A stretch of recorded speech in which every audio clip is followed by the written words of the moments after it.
Thank you, Mr. Chairman. And Mr. Paulson, I hear your pain when you said you're just pained to be on that side of the table answering the gentleman's question.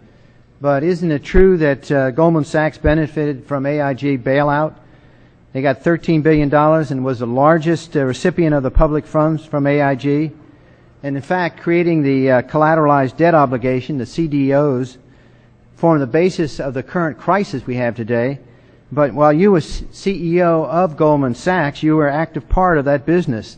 So my problem is when you say you're pained by AIG, I go back to your bait and switch when you came here into Congress and you suddenly decided instead of buying the toxic loans, you're going to go out and start to give money to these people. So if you didn't have any credibility on the bait and switch, how do you have any credibility today to come before us and tell us that you're pained by AIG? Well, let me respond. Do you understand the credibility you have? You came here, you said in this 2.5-page bill that you wanted $750 billion. Then immediately after you got approval from Congress, you changed it. You baited us on, then you switched it, and then you started giving money to these institutions, the top 15 institutions, when all these people who had the loans, you could have worked out a homeowners equity plan around this country to help the people who are actually having their homes foreclosed. And you're helping AIG and you're helping Bank of America and you're bankrupting Lehman Brothers, who was your biggest competition. Isn't there some point you should have recused yourself and said, you know something, all my buddies in Goldman Sachs are over there. You know, I really feel that I shouldn't be making these decisions to make Lehman Brothers go bankrupt, that I really should recuse myself. And the fact is that you're coming here and say you feel the pain of AIG is just, it's just outrageous. Well, I would like to respond to you, Congressman, because I find your statement outrageous. Okay, Mr. Paulson. Well, let me tell you, I have the time, Mr. Paulson. Let me just say one other thing. No, I just want you speaking to the mic. Pull the mic. Okay. Let me just say one other thing here. You know, when you look at, you're saying to us, you support the Obama administration giving more power to the federal regulatory, the Fed. But when you look, the Fed was on, Geithner was on board at the Fed, the New York Fed, dealing with all these institutions. He didn't get it. And then we had this fellow who came up afterward, Mr. Friedman. He was on the Goldman Sachs board. And he didn't last too long as the Fed chairman. Why? Because he had a conflict of interest. Is it possible that there's so much conflict of interest here that all you folks don't even realize that you're helping people that you're associated with and you should be recusing yourself for America's ethics? Well, let me make several comments.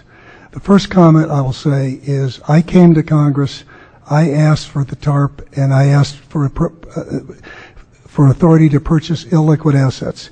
But in 10 days you changed your opinion. We changed because the situation changed dramatically. In 10 days? You betcha. If you look at what happened in that 10-day period, you look at what happened around the world, it changed dramatically. Number one. Secondly, I don't want you to use all my time. Okay, but I want to just respond to secondly. I left Goldman Sachs. I sold my shares in Goldman Sachs. Tax deferred, too. You didn't have to pay any tax on your $200 million. I sold my shares in Goldman Sachs.